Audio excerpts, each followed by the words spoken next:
Morning, ninth grade. I'm going to move on to your, actual assignment, which is a book one study. I'm not going to have you do the book studies every single time. This is just your first experience kind of reading the book and having oh my goodness, kind of reading the book and having the setup of the plot for you. So I want you to really look at it so you can just get used to the text, understand some of the basic characters and the like. So I'm not going to have you do it every single time. It's just a good way to introduce so that you kind of know what's going on. So I've got the book study right here, and I've got my book, so we can start going over some things.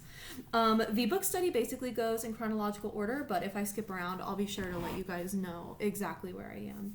So the first question says, the opening lines of the epic constitute the Invocation of the Muse, a standard opening for classical literature. Explain the purpose of this device. So the Muse is super similar, if you guys recall, for Romeo and Juliet, very similar to Shakespeare's sonnet that's at the beginning of Romeo and Juliet, and it's at the beginning of Act 2 as well. And if you recall, the sonnet at the beginning of Romeo and Juliet gave a basic rundown of what happened in the play.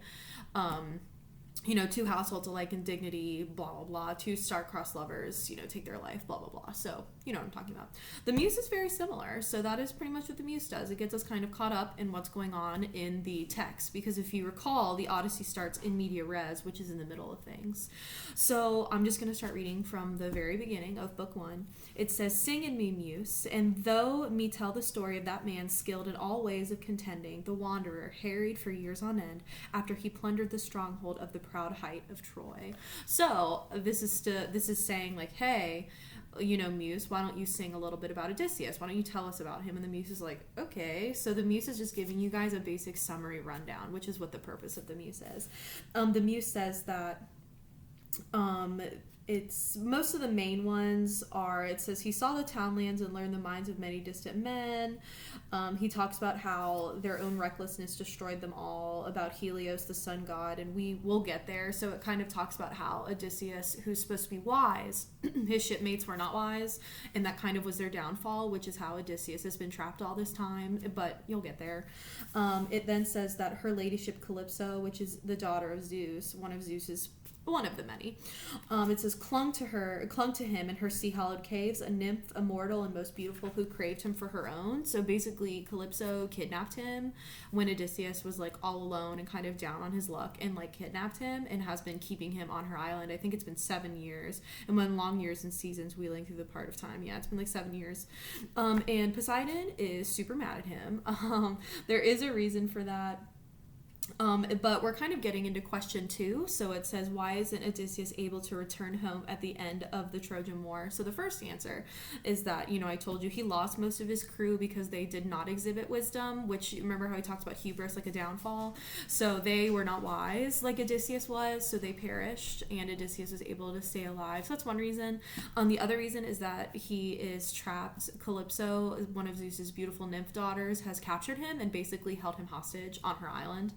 And then the third reason, it says here, yet all the gods had pitied Lord Odysseus, all but Poseidon, raging cold and rough against the brave king till he had come ashore at last on his own island. So Poseidon is such a brat throughout the entire story of Odysseus. He is so mad at him, but Poseidon has been keeping him, basically he's raging the sea and making Poseidon keep getting lost and getting shipwrecked and stuff. So that's a third reason. So everything's kind of against Odysseus. And you're probably wondering, why is Poseidon so mad? Which is the next question.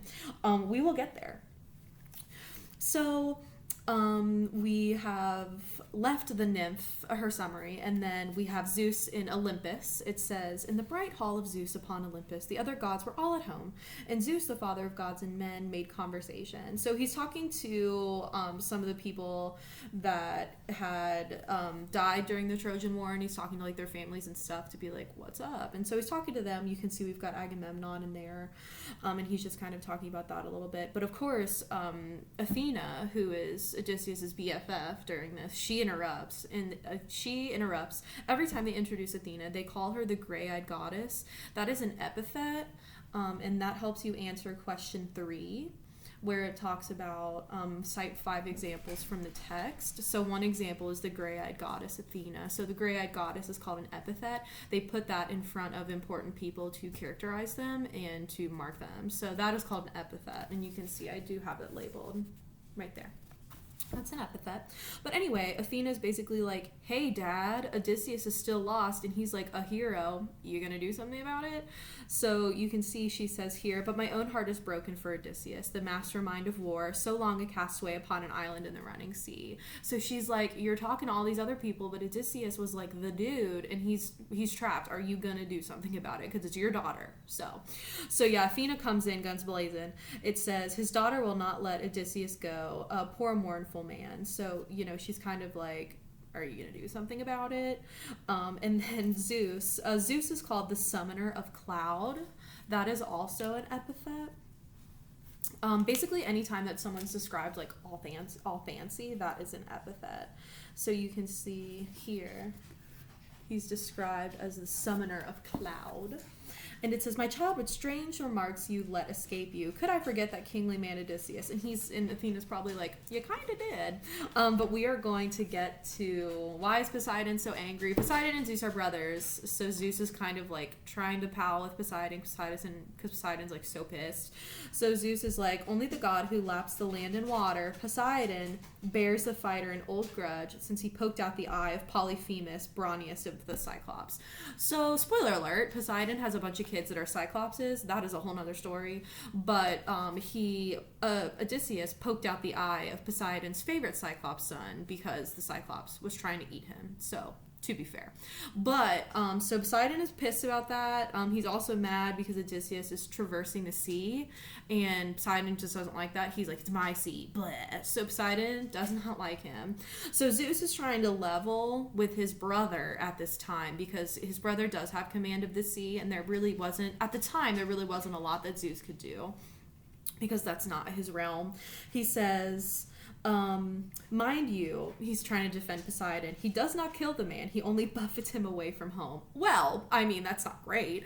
So Zeus is trying to be like, it's cool. But he's trying not to, get in the way of his brother and his ruling. So Athena is like, I don't know about that. So Athena's like, fine, I'm going to have to do this myself.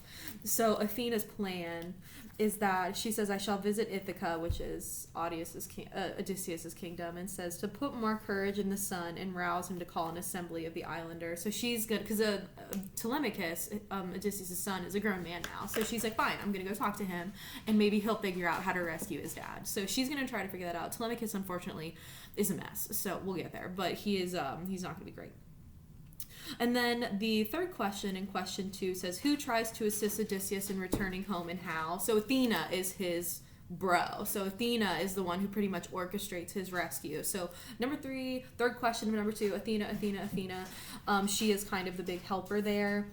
The way that she does for the first time is that she tries to rouse Odysseus' son Telemachus into rescuing him. So she's like, fine, I'll do this myself. So she tries to find Telemachus so that he can rescue his father. So that's the first main reason. We answered number 3 about the epithets. Number 4 says to characterize Telemachus. So we are about to find out. Now, the way we want to characterize him are his heroic traits is really what we're looking at. So we'll get to that.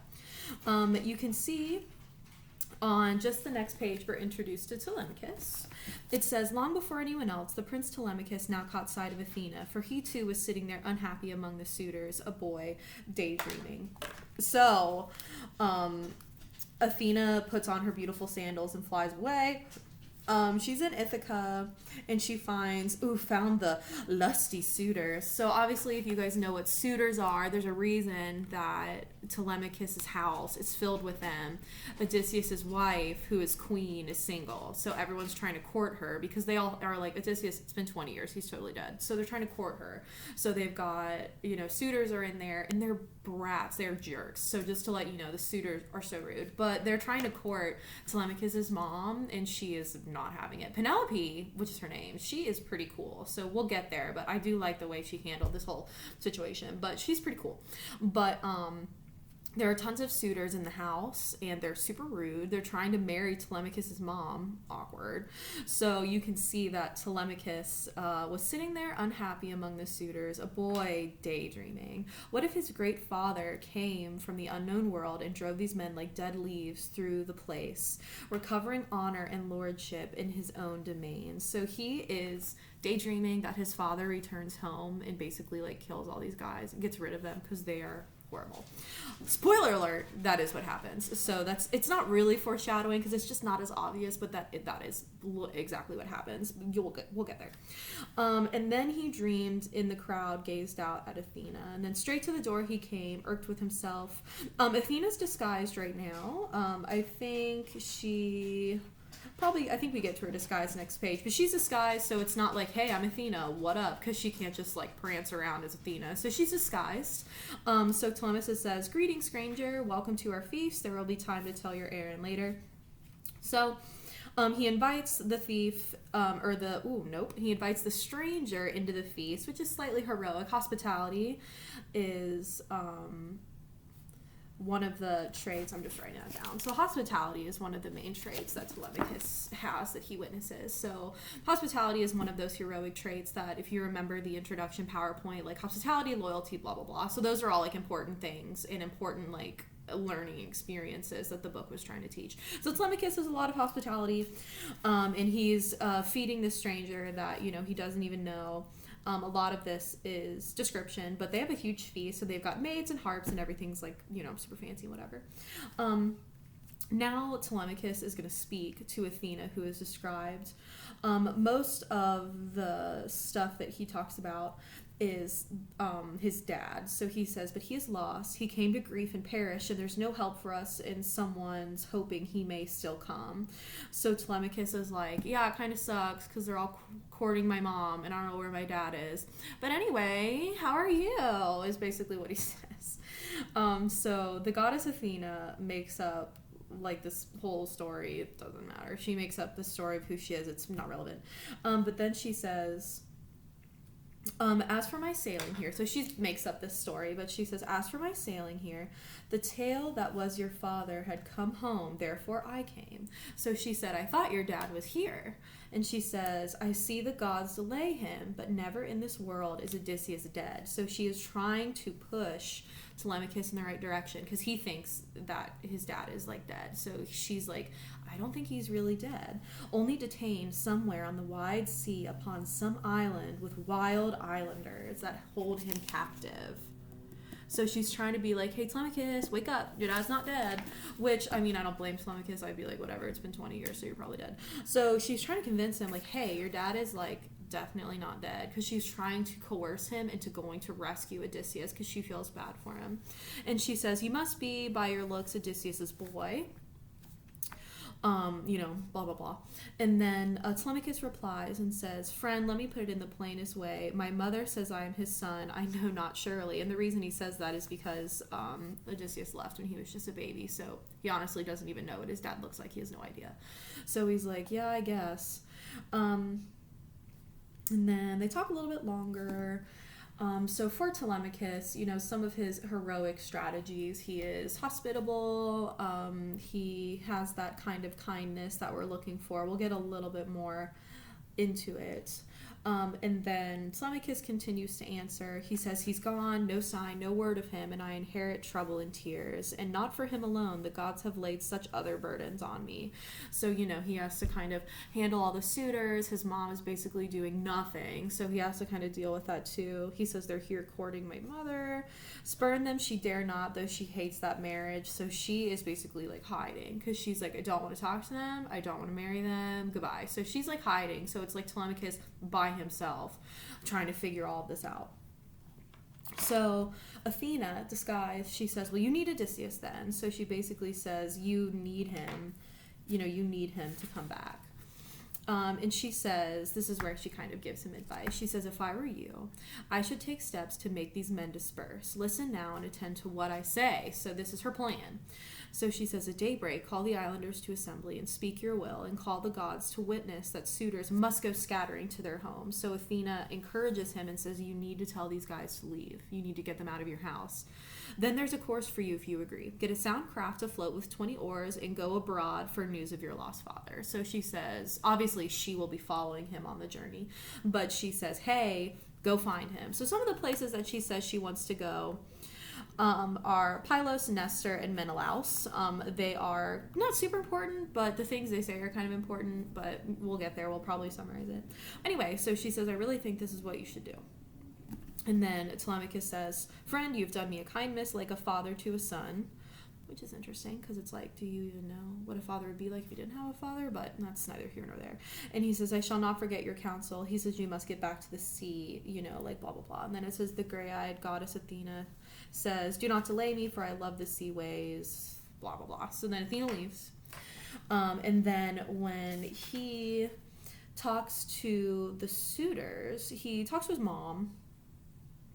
And not really a big question, but he talks to his mom a little bit. And he says, "Sing no more this bitter tale that wears my heart away." He's trying to be like, don't be so sad. And then he says, "Odysseus was not the only one at Troy never to know the day of his homecoming. How many others were lost?" And he's trying to be like, hey, like, it's not just you. Like, everything kind of sucks right now after the Battle of Troy. Like, it's fine. But this is when Telemachus speaks to the suitors. So he says, this is for question number 5. So he speaks to the suitors. It says, you suitors of my mother, insolent men, now we have dined, let us entertain, and no more shouting. There can be no pleasure so fair as giving heed to a great minstrel like ours, whose voice itself is pure delight. At daybreak we shall sit down in assembly, and I shall tell you, take it as you will, you are all to leave this hall. So we have courage. So Telemachus' second heroic trait is that he takes guide from his like magical mentor. He doesn't realize it, but Athena's like his magical mentor in the hero's journey, and he has courage. So he finally is like, get out, go feasting elsewhere, consume your own stores, because they're like eating all their food. Turn and turn about as one another's houses. If you choose to slaughter one man's livestock and pay nothing, that is rapine. And by eternal gods, I beg Zeus, you shall get what you deserve. A slaughter here and nothing paid for it. So, which again is foreshadowing, because Odysseus does come in and kill them all. Spoiler alert. So he says all of this stuff. And then we've got the next one says, who are the chief spokesmen. So the first one is Atenois. It looks like Atenus. It's Atenois. So Atenus speaks rude. He says, Telemachus, no doubt the gods themselves are teaching you this high and mighty manner. So he does comment that, the way that he is conducting himself is very godly, which is good. He says, Zeus forbid you should be king of Ithaca, though you are eligible as your father's son. So he's basically like, if you were supposed to be king, you would have been by now. Burn. And then Telemachus kept his head and answered him. So he responds back and he says, after the death of King Odysseus, all I insist is that I rule our house and rule the slaves my father went for me. So Telemachus, again, is doing like the kind of leadership. He's finally assuming his role on the throne, and he's like, listen, even if my dad is dead, I would be king, but my dad isn't, so goodbye. So he's trying to help them. And then the other dude, who is one of the spokespeople, Eurymachus, is another one. Again, rude. He says, Telemachus, it is on the gods' great knees who will be king in secret Ithaca, but keep your property and rule your house, and let no man against your will make havoc of your possessions while there's life on Ithaca. So he's asking, like, who is that guest that you just talked to? Because, it kind of spurred on all of this stuff. It says he left so quickly that one hadn't time to meet him, but he seemed a gentleman. So he kind of describes a little bit of what's going on. But those are the two main guys that are talking. And then it says, contrast their reaction to Telemachus' speech. So you can kind of talk about what they said in response. And then it says, what character does Athena appear to Telemachus? What news does she give him, and what advice does she offer? So we that wasn't really in chronological order, but we kind of talked about that. She is described as Mentes, son of the veteran Achialus, a rule of seafaring Taphos. So she's basically like, I'm just a son of this dude and I roll on the sea. But it's lines 220 to like 240. She describes it right here. So if you need it, you can. And the advice she gives, she says, you need to go find your dad. And Telemachus is like, okay. And then for identify the following characters, you can just put, just a few things. We've got Odysseus, which is obvious. We have Athena, it's easy. Telemachus, we just did. Zeus, you can probably say a little about him. You've got Calypso, who is the nymph. We didn't learn a lot about Menelaus. He was talking to Menelaus, Zeus was, very briefly. We've got Agamemnon and Hermes, who were also talking to Zeus at that time. I skipped over it, but they were talking to him. Penelope is Odysseus' wife and Telemachus' mom. Then we've got Atenus, Eurymachus, and Eurycleia. We don't hear a lot about Eurycleia here. I think that is she towards the end, maybe? I don't think we see a lot of her. I think she's in the next book, but oh well. So yeah, you guys can just kind of do your best. If you don't answer everything, that's okay. You know, just try your best to answer them, and whatever you get is fine. You know, you can send me whatever you have.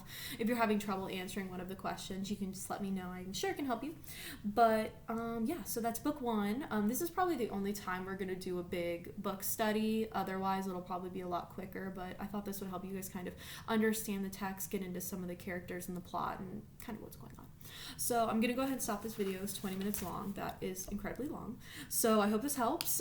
Good luck with the Odyssey. Let me know if you have any questions. Call me, beat me. You know how to get a hold of me. See you later.